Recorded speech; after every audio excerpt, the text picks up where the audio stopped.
Hello friends, this is Simbu Singh from Amazing Success Online Classes. Welcome you again. Friends, आज हम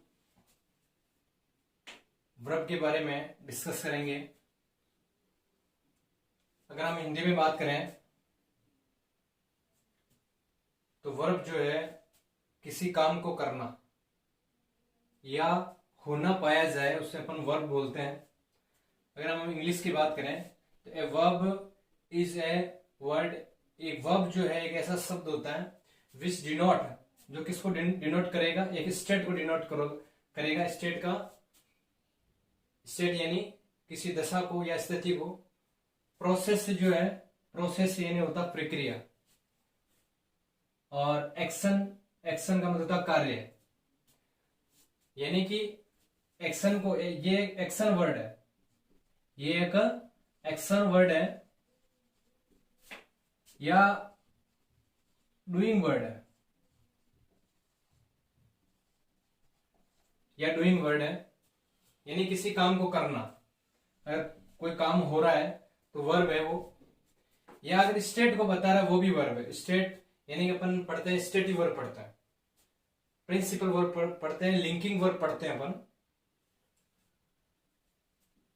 अगर हम बात करें क्लासिफिकेशन की, इसका वर्गीकरण अपन कैसे करते हैं, एक वर्ब का वर्गीकरण कैसे करेंगे अपन इंग्लिश में अगर बात करें तो हेल्पिंग वर्ब और मेन वर्ब।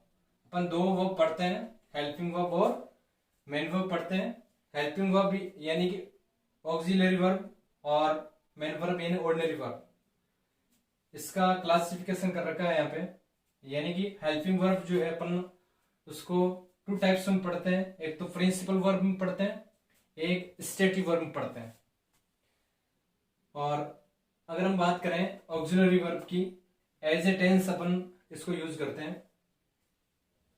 मेन वर्ब जो है, मेन वर्ब यानी ऑर्डिनरी वर्ब, मुख्य अपन क्रिया पढ़ते हैं, मुख्य क्रिया पढ़ते हैं। फाइनाइट वर्ब्स और नॉन फाइनाइट वर्ब्स, इसका अपन क्लासिफिकेशन करेंगे तो मेन वर्ब को अपन दो प्रकार से पढ़ते हैं। एक तो फाइनाइट वर्ब, वो वर्ब जो जैसे अपन पढ़ते हैं, जैसे जाना, आना, खेलना, उठना, बैठना, ये मेन वर्ब ये भी है। लेकिन नॉन फाइनाइट वर्ब जो है अपन इन्फिनेटिव पढ़ते हैं, जेरेंड पढ़ते हैं, वो पार्टिसिपल पढ़ते हैं। जैसे अपन बात करें smoking is dangerous for health. Smoking का मतलब है धूम्रपान करना, धूम्रपान करना है तो मेन वर्ब, लेकिन एज ए वो जेरेंड के रूप में अपन प्रयुक्त करते हैं उसको। वहां पे नाउन का फंक्शन कर रहे हैं। और पार्टिसिपल अपन पढ़ते हैं, इन्फिनेटिव पढ़ते हैं, तो वो नॉन फाइनाइट वर्ब्स है। और फाइनाइट वर्ब्स अपन नॉर्मली अपन पढ़ते हैं गो, कम, ईट। ये वर्ब्स जो होती है वो फाइनाइट वर्ब्स होती है। हम आज इस वीडियो में डिस्कस करेंगे हेल्पिंग वर्ब के बारे में। बहुत ही महत्वपूर्ण टॉपिक है वर्ब का। अगर हम इस वर्ब को अगर सही ढंग से पढ़ लेते हैं तो अपन आगे टेंस में कोई दिक्कत नहीं होगी।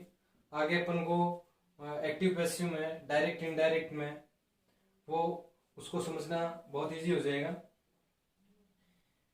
अपन चर्चा करें हेल्पिंग वर्ब की, ऑक्सिलरी वर्ब की। ऑक्सिलरी वर्ब जो है यानी कि अपन उसको टू टाइप्स में पढ़ते हैं। एक तो प्रिंसिपल वर्ब अपन ऊपर पढ़ा था, एक तो स्टैटिक वर्ब में पढ़ेंगे उसको, और एक एक्शन के रूप में पढ़ेंगे। यानी कि प्रिंसिपल वर्ब क्या होती है, स्टैटिक वर्ब जिसको अपन लिंकिंग वर्ब बोलते हैं। यानी कि वे वर्ब जिनका खुद का मीनिंग्स होता है, have a meanings of their own, यानी खुद का मीनिंग्स होगा, खुद का अर्थ होगा। जैसे अपन छोटी क्लास में पढ़ते हैं, हैज का मतलब होता है रखना, इज का मतलब होता है, ए मीन हूं। ये जो वर्ड्स है इसको अपन स्टैटिक वर्ब बोलेंगे। कैसे? ये एज ए मेन वर्ब के रूप में फंक्शन करेगी, एज ए मेन वर्ब। यानी कि हेल्पिंग वर्ब भी वही होगी, मेन वर्ब भी वही होगी। जैसे हैज, राम के पास, यहां पर इसका खुद का मीनिंग्स है, यानी पास में होने का अर्थ में ये मीनिंग से दे रहा है। राम के पास एक कार है, ये पोजीशन बता रहा है। और दे डू दे वर्क, ये बहुत इंपॉर्टेंट है। यानी कि सिंपल प्रेजेंट और सिंपल जो पास्ट है सिंपल प्रेजेंट और सिंपल पास्ट में जो एफर्मेटिव सेंटेंस है इसमें हेल्पिंग वर्ब जो है मेन वर्ब में जुड़ जाती है, तो वहां पर वो जो फंक्शन करेगा वो प्रिंसिपल वर्ब के रूप में फंक्शन करेगा। बहुत इंपॉर्टेंट है, ये जितने भी कॉम्पिटेटिव एग्जाम होते हैं इनमें इसके इसके जो है आपके क्वेश्चन जो है बहुत ज्यादा पूछे जाते हैं। He is a good boy. Is जो है यहाँ पे ये जो वर्ड्स है, इज जो है ये स्टेट बता रहा है, स्टेट ऑफ बीइंग अपन बोलते हैं इसको, state of being, A state of being बता रहा है। बीइंग यानी किसी भी पर्सन की, बीइंग का मतलब होता है किसी पर्सन की कोई स्टेट बताएगा, दशा बताएगा कि वे जो है अच्छा लड़का है या होने का भाव हो रहा है, यहाँ पे होने का भाव यानी कि स्टेट बता रहा है, स्थिति बता रहा हो। अपन नॉर्मली वे में अपन बात करें तो जैसे Raju is an intelligent boy, an intelligent boy.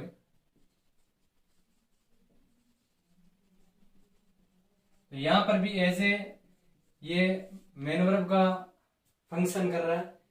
यहाँ पे यहाँ जो है इसके जस्ट बाद जैसे अपन हेल्पिंग वर्ब की बात करें इसके बाद मेन वर्ब आती है। जैसे अपन टेंस में पढ़ते हैं कि Ram is playing, Ram is play, या प्लेइंग जो वर्ड है इन प्लेइंग खेलना होता है, इज हेल्पिंग वर्ब है, ये मेन वर्ब है।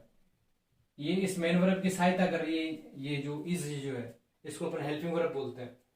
तो यहां पर ये जो फंक्शन कर रहा है ये एक एक्शन वर्ड है। एक्शन वर्ड कौन सा है? प्ले, प्ले इन खेलना।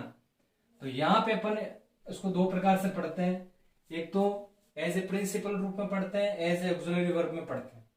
तो ये अपन प्राइमरी क्लासों में अपन छोटे छोटे सेंटेंस बनाते हैं। जैसे अपन बनाते हैं दीज आर मैंगोज। तो ये आर जो है यहाँ पे, ये जो आर है ये एज ए प्रिंसिपल वर्ब के रूप में आया हुआ है। ये आर का यहाँ पे जो मीनिंग्स हो रहा है, जैसे अपन बोलते हैं है, एज ए मेन वर्ब के रूप में भी काम कर रहा है, यानी कि यहाँ पे होना का भाव है, यानी कि स्टेट ऑफ बीइंग है यहाँ पे। अगर हम आगे बात करें ऑक्सिलरी वर्ब की, ऑक्सिलरी वर्ब यानी कि अपन बात करें हेल्पिंग वर्ब की, ये जो सहायता करती है, हेल्प किनकी करेगी? अदर वर्ब्स की, अन्य जो क्रियाएं हैं उनकी हेल्प करेगी। टू फॉर्म टेंस, यहां पर बात आ गई, यानी कि टेंस बनाने में, टेंस का फॉर्मेशन बनाने में ये दूसरी वर्ब्स की सहायता करेगी। जैसे अपन अभी एक सेंटेंस पढ़ा, जैसे अपन ने एक सेंटेंस अपन लिखते हैं ही इज ईटिंग, ये जो ईट है इसकी ये हेल्प कर रहा है। ईट मेन वर्ब है, ये हेल्पिंग वर्ब है, सहायता कर रही है फॉर्मेशन में। तो इज जो है यहाँ पे एज ए ऑक्सिलरी वर्ब में के रूप में प्रयुक्त हुआ। आगे अपन बात करें, इसको अपन इनकी क्लासिफिकेशन की बात करें तो दो प्रकार से पढ़ते हैं अपन। एक तो पढ़ते हैं प्राइमरी ऑक्सिलरी और एक पढ़ते हैं मॉडल ऑक्सिलरी। प्राइमरी ऑक्सिलरी में जो है अपन पढ़ते हैं डू, बी और हैव। डू क्रिया जो है डू, डज और डिड, यानी डू क्रिया में जो है 3 वर्ब्स आती है। ये कुल 11 वर्ब्स होती है, ये कुल 11 होगी और ये जो है कुल 13 होगी। ऑल ओवर ये अपन बात करें तो कुल जो हेल्पिंग वर्ब अपन 24 पढ़ते हैं। डू जो है, डू में अपन डू, डज और डिड पढ़ते हैं। डू डज अपन पढ़ते हैं प्रेजेंट टेंस में, और डिड जो है अपन पढ़ते हैं पास्ट टेंस में। बी की अपन बात करें इजआरएम पढ़ते हैं, प्रेजेंट टेंस में पढ़ते हैं, और वाइजवर जो है आगे अपन पास्ट टेंस में पढ़ते हैं। हैव की अपन बात करें हैज, हैव और हैड। हैज है अपन पढ़ते हैं प्रेजेंट टेंस में पढ़ते हैं, और हैड जो है वो अपन पास्ट टेंस में पढ़ते हैं। आगे अपन इनकी बात करेंगे, विस्तृत रूप से चर्चा करेंगे इनके बारे में। मॉडल ऑक्सिलरी, मॉडल ऑक्सिलरी क्या होती है? Can, could. कैन का पास्ट अपन पढ़ते हैं, कैन का पास्ट होता है कुड, मे का पास्ट होता है माइट, सेल का होता है पास शुड, विल का होता है वुड। और आगे अपन बात करें सिंगल की अपन वर्ब्स की बात करें मॉडल के रूप में मस्ट, यानी किसी काम को जैसे ये जो है पढ़ना आपको मस्ट है, मस्ट का मतलब अनिवार्य रूप से पढ़ना ही है आपको, तो मस्ट का अपन यूज करते हैं नीड, डेयर, ओट टू और यूज्ड टू। ये अपन 13 जो है मॉडल ऑक्सिलरी पढ़ते हैं और 11 जो है अपन प्राइमरी ऑक्सिलरी पढ़ते हैं। प्राइमरी और प्रिंसिपल में थोड़ा सा माइनर डिफरेंस है। प्राइमरी जो वर्ब्स अपन पढ़ते हैं टेंसों में पढ़ते हैं, और प्रिंसिपल ऐसी वर्ब्स जिनका खुद का मीनिंग्स होता है। जैसे अपन यहाँ पे पढ़ते हैं हेज का, ये पजेसिव बता रहा है, अधिकार अपन बात करें, ये ओनिंग वर्ड है, ओनिंग वर्ड है, ये हेज है, हैव की अपन बात करें, इज, आर, एम, ये जितने भी वर्ब्स है ये प्रिंसिपल वर्ब्स के रूप में भी काम आती है और प्राइमरी के रूप में भी काम आती है। प्रिंसिपल वर्ब्स वो होती है जिनका खुद का मीनिंग्स होगा, यानी उनके बाद में मेन वर्ब नहीं आएगी, वो as a main verb function करेगी। तो फ्रेंड्स अपन एक दो सेंटेंस के माध्यम से अगर अपन समझने का प्रयास करें, जैसे कारण इज माई फ्रेंड्स, करण मेरा मित्र है, और करण हैज प्लेड। ये अपन दो सेंटेंसों के लिए अपन बात करें प्रिंसिपल और अपन प्राइमरी की अपन बात, मॉडल तो अपन पहचान ही लेते हैं कि ये मॉडल है, ये पहचानने में थोड़ी दिक्कत होती है। ये तो नॉर्मल सेंटेंस अपन पढ़ते हैं, ये स्टैटिक वर्ब है पहले बात, क्योंकि इसके बाद में ये मेन वर्ब नहीं आई हुई। मेन वर्ब अपन पढ़ते हैं खेलना, उठना, बैठना, नाचना, गाना, पीना, सोना। ये जो वर्ब्स अगर नहीं आ रही तो एज ए वो स्टैटिक वर्ब के रूप में काम आएंगे। अगर अपन बात करें, अगर उनके बाद में अगर मेन वर्ब, यानी अपन टेंस में अपन पढ़ते हैं, टेंस में पढ़ते हैं, जैसे इजारिम के बाद में वर्ब की फर्स्ट फॉर्म आईएनजी आएगा, और हैज हेड के बाद में वर्ब की थर्ड फॉर्म आएगा। अगर वो उस रूप में आया हुआ है तो वो एज ए प्राइमरी ऑक्सिलरी के रूप में अपन वो फंक्शन कर रहा है। तो फ्रेंड्स यहाँ पे अपन ये जो वर्ब्स है ये प्रिंसिपल वर्ब्स के रूप में प्रयुक्त हुई है यहाँ पे, क्योंकि यहाँ पर इसका एज ए मेन वर्ब के रूप में ये हेल्पिंग वर्ब भी है, ये मेन वर्ब भी है, तो ये प्रिंसिपल वर्ब है। और यहां पर जो है इसके बाद में अगर वर्ब की थर्ड फॉर्म आई हुई है, इसका मतलब ये टेंस के रूप में प्रयुक्त हुआ है, तो वो प्राइमरी ऑक्सिलरी है। तो फ्रेंड्स आज हमने वर्ब्स के बारे में, क्लासिफिकेशन के बारे में डिस्कस किया कि हेल्पिंग वर्ब क्या होती है, मेन वर्ब क्या होती है। तो आपको शॉर्ट फॉर्म के रूप में आपको अपन फिर से चर्चा कर लेते हैं, यानी कि प्रिंसिपल वर्ब अपन उसको क्लासिफिकेशन के रूप में अगर बात करें दो भागों में अपन बांटते हैं।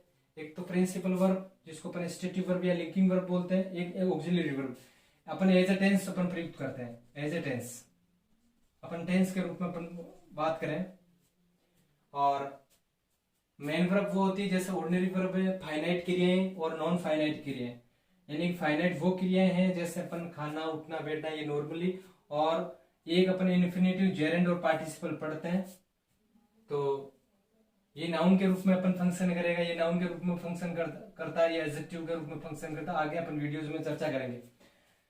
हेल्पिंग वर्ब और ऑक्सिलरी वर्ब क्या होती है। हेल्पिंग वर्ब अपन बात करें तो इसके दो भाग अपन पढ़ते हैं, एक तो प्रिंसिपल स्टेटिव वर्ब पढ़ते हैं, एक अपन ऑक्सिलरी वर्ब अपन टेंस के हिसाब से अपन पढ़ते हैं। टेंस में अपन ये मेन चीज तो ये, इसको भी अपन थोड़ा सा ध्यान में रखें कि मॉडल भी ऑक्सिलरी वर्ब होती है, हेल्पिंग वर्ब भी अपन पढ़ते हैं, मॉडल भी हेल्पिंग वर्ब होती है, और अपन पढ़ते हैं do, does, is, are, am, was, were, ये भी हेल्पिंग वर्ब के रूप में पढ़ते हैं। तो फ्रेंड्स कैसा लगा आपको वीडियो? अगर वीडियो अच्छा लगा है तो अपने फ्रेंड्स के बीच में शेयर करना ना भूलें। धन्यवाद फ्रेंड्स।